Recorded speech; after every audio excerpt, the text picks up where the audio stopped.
오늘은 사무엘상 6장 1절로 18절의 말씀을 중심으로 베스메스로 간 두 마리 암소라는 제목으로 은혜 나누는 시간이 되겠습니다.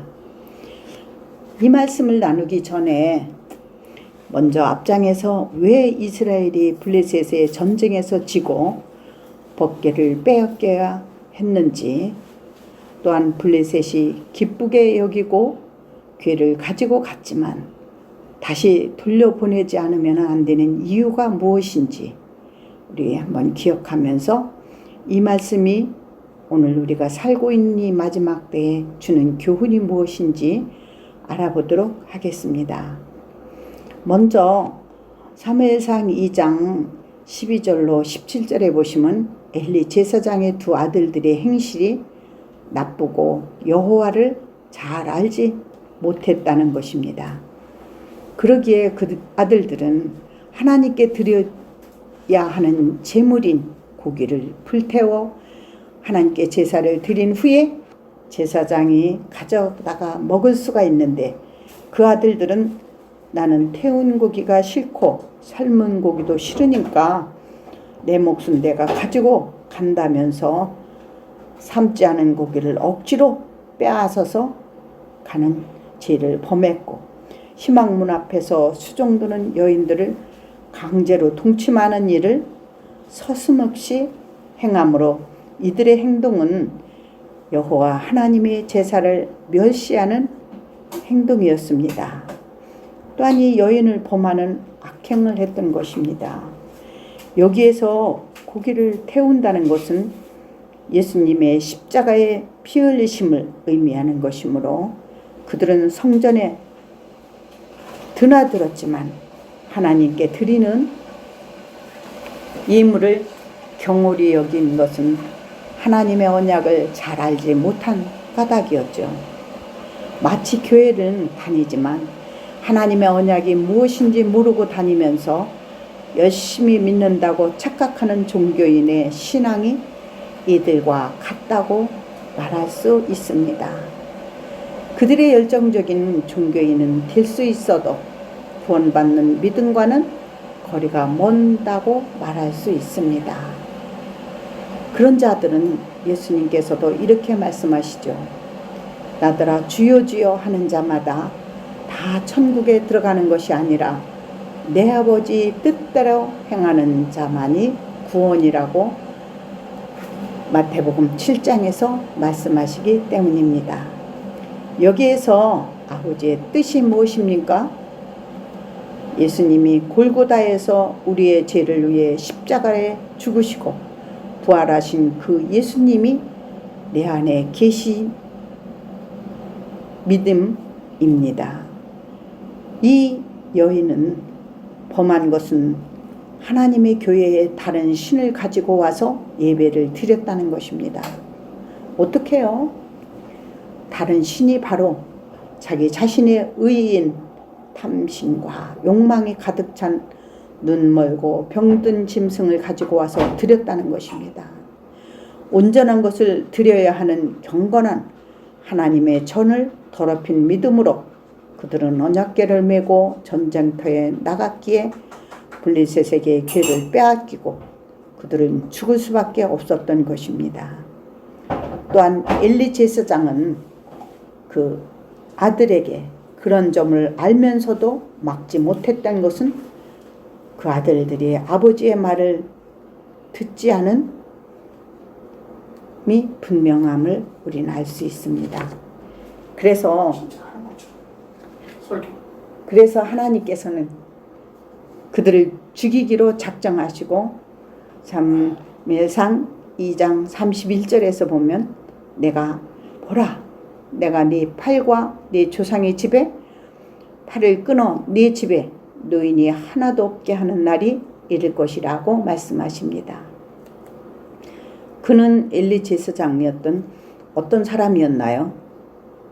2장 27절로 29절에 보시면 애굽 바로의 집에 속해 있을 때에 하나님께서 그를 택하여 하나님의 제사장으로 삼아 제단에 올라와 제단에 올라와 분향하게 하고 예붓을 입혀서 이스라엘 자손이 드리는 모든 화제를 먹게 했더니 내 처소에서 내 제물과 예물을 밟으며 내 아들들을 나보다 더 중히 여겨 내 백성 이스라엘이 드리는 가장 좋은 것으로 너희들은 살찌게 하였느니라 하시면서 30절에서 내가 내 전에 내 집과 내 조상의 집에 내 앞에 영원히 행하리라 하였느니라.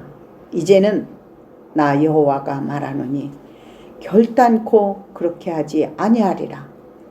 나를 존중히 여긴 자를 내가 존중히 여기고 나를 멸시하는 자는 내가 경멸하리라. 이 말씀은 그 가정이 택함받은 가정이었지만 두 아들들인 홈리와 비느하스가 한날에 죽고 그 집의 모든 젊은 자들이 죽음으로 대가 끊기는 일이 일어난다는 것입니다. 이것은 로마서 11장 21절에서 패역한 이스라엘에게 원 가지라도 당신의 언약 아래 있지 아니하면 가차없이 찍어버린다는 말씀을 볼 때 우리의 신앙에서도 하나님의 언약을 알고 섬기는 것이 얼마나 중요한 것인지를 엘리 제사장을 통해서 잘 알 수가 있지요. 그는 눈이 어두웠고 귀가 어두워 성전 미문에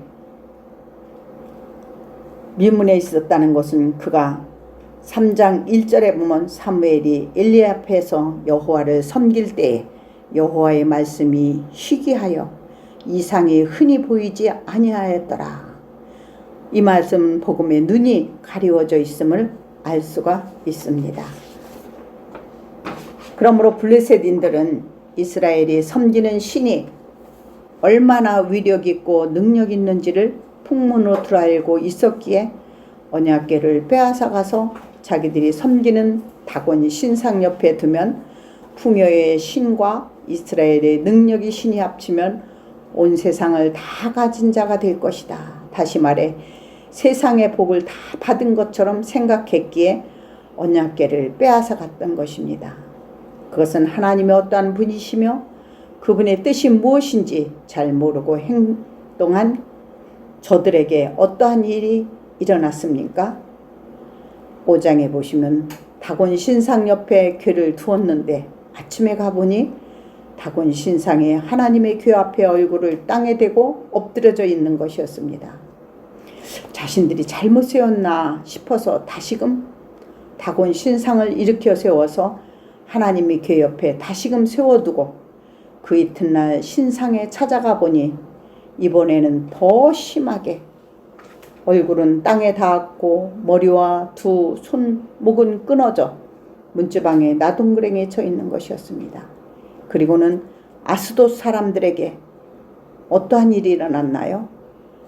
아주 독한 종기가 나서 살 수가 없게 되자 이들이 들고 일어나서 저 이스라엘 신인 궤를 우리와 함께 잊지 말게 해달라고 항의하면서 그의 손이 우리의 다곤 신을 치니까 빨리 옮겨달라 하므로 그들이 다른 곳으로 즉 에그로니로 보내려 하니까 그곳에서도 안 된다고 우리를 죽이려 하는가 하면서 반대하는 것입니다. 왜 이런 현상이 일어난 것입니까? 저 블레셋인들이 여호와 하나님의 언약이 무엇인지 몰랐다는 것입니다. 그들이 안 것은 하나님의 궤만 있으면 승리하는 줄 잘못 알았던 것입니다. 그래서 하나님을 섬기는 데는 있어서 나는 무조건 믿습니다 하고 가는 것은 마치 어린아이가 인도인지 차도인지 모르고 눈 감고 달려가는 어린아이와 같은 믿음을 가지고 있어서는 안 된다는 것입니다. 그 점을 우리 시브리 5장 11절로 우리 14절의 말씀을 같이 보시면서 은혜 나누겠습니다. 11장 히브리 5장 11절로 14절까지 말씀을 같이 읽겠습니다.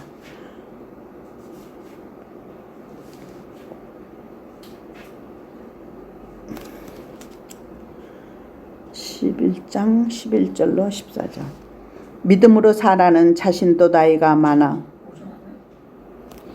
5장인데 내가 11장으로 잘못 찾았네. 5장 11절로 14절이요.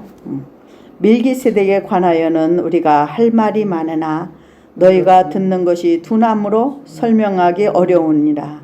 때가 오래되었으므로 너희가 마땅히 선생이 되었을 터인데 너희가 다시 하나님의 말씀의 초보에 대하여 누구에게서 가르침을 받아 할 처지이니 단단한 음식은 못 먹고 젖이나 먹어야 할 자가 되었도다. 이는 젖은 먹는 자마다 어린아이니 의의 말씀을 경험하지 못한 자요. 단단한 음식은 장성한 자의 것이니 그들은 지각을 사용함으로 연단을 받아 선악을 분별하는 자들이니라. 네, 여기에서 보시면은 바울이 바로 저들에게 어린 아이의 초보의 믿음에서 벗어나 장성한 자의 믿음을 가질 것을 권하고 있습니다. 그러므로 이 블레셋인들과 같은 일을 당하지 않기 위해서는 하나님의 새 언약의 말씀이 무엇인지 확실히 알고 믿을 것을 알게 하시기 위해서 오늘 본문 6장에서는 저 블레셋 제사장들과 복술자들이 대화해서 알 수가 있습니다. 저들이 이스라엘의 신인 법궤를 보내기 위해서 먼저 속건제물을 준비해서 드리고 보내야지 거저 보내면 안 된다는 것을 저들은 들어서 알고 있다는 것입니다. 그러므로 속건제를 드리기를 위해서 먼저 하나님께 드릴 제물이 있어야 함을 또 알고 있습니다. 왜냐하면 그 제물을 통해서 병도 낫고 성읍의 큰 환난도 면할 수 있다고 생각했으니까요.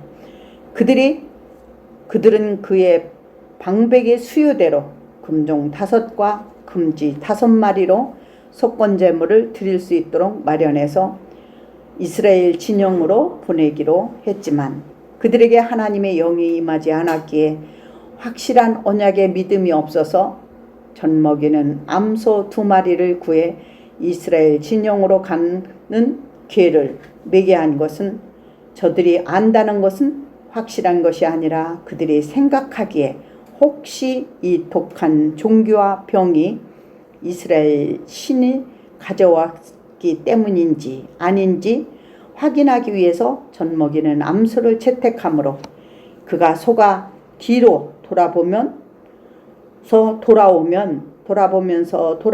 이 병은 우연히 당한 것이고 벳세메스로 곧바로 달려가면 이것은 그 하나님이 궤에 있기 때문에 라고 생각하려 했던 것입니다.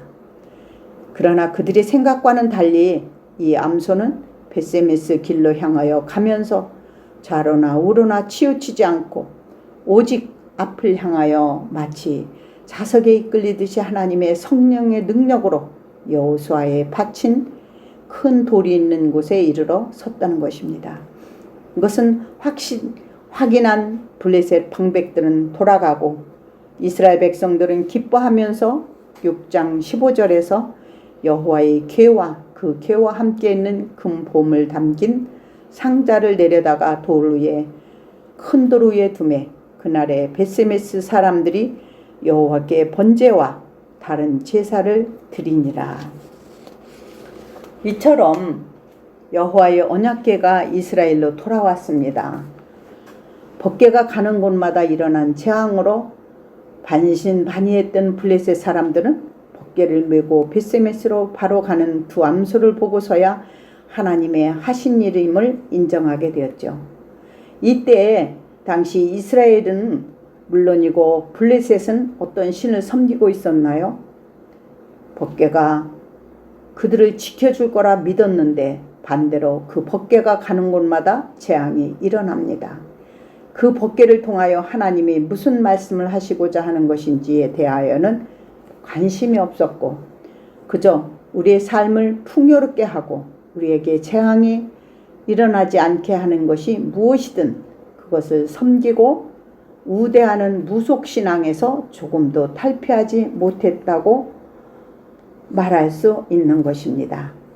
그러니 내가 축복이 될 줄만 알았던 그 법궤는 어떤 수단 방법을 동원하여 빼앗아 온 것입니다. 그런데 도리어 그 법궤가 불행을 가져오는 물건이라고 생각하니 얼른 보내버리려고 했던 것이죠.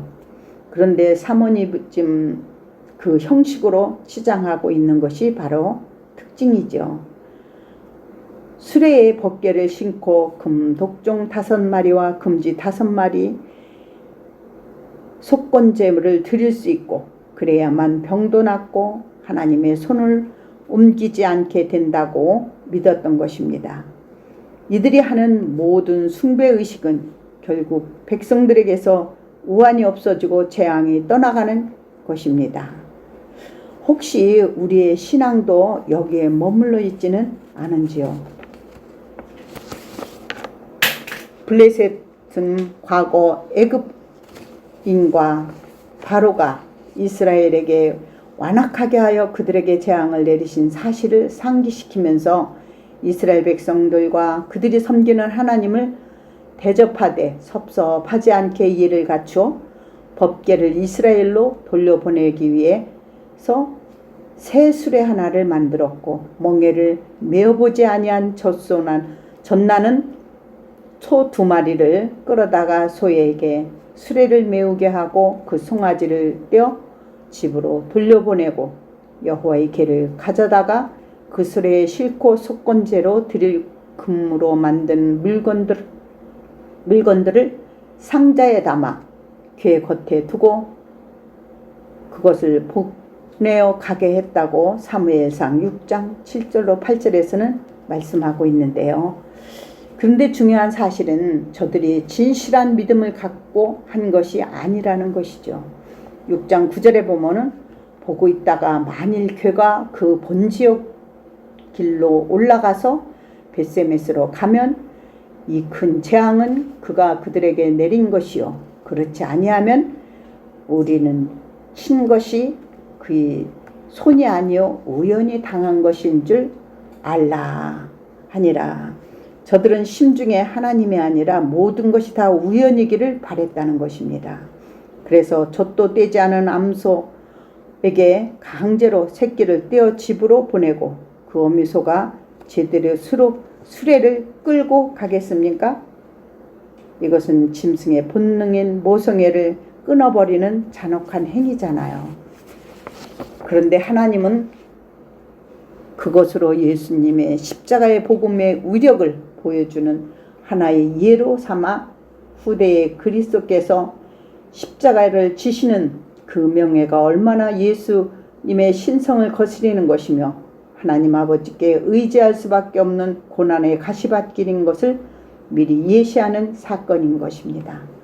주님은 홀로 아버지께 기도하며 운명을 아버지께 맡길 수밖에 없었던 겟세마네 동산의 절규를 우리는 압니다. 그처럼 젖도 떼지 않은 두 암소가 울지 않고 좌로나 우로나 치우치지도 않고 벳세메스로 가서 번제로 드려졌다는 것은 하나님께서 우리의 죄인들을 얼마나 사랑하셨는지를 보여주는 예시입니다. 소가 무엇을 알고 거기까지 갔겠습니까? 아무도 모르는 무지한 소 같은 우리 죄인들을 위해 소가 되어 묵묵히 하나님의 말씀대로 십자가를 지신 주님의 공로만이 우리의 죄인들을 구원하실 하나님 아버지의 사랑인 것을 믿으시기 바랍니다. 주님을 믿는 우리 역시 가는 길도 모르고 방향도 모르지만 거기에 벳세메스인 천국에 이르기까지 함께 명예를 메고 이끌어 주실 줄을 믿습니다. 끝으로 데살로니가전서 5장 23절을 읽고 말씀을 마치겠습니다. 데살로니가전서 5장 23절이요.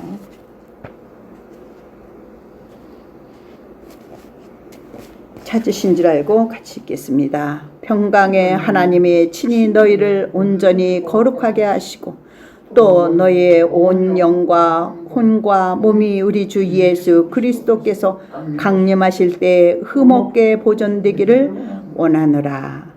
아멘.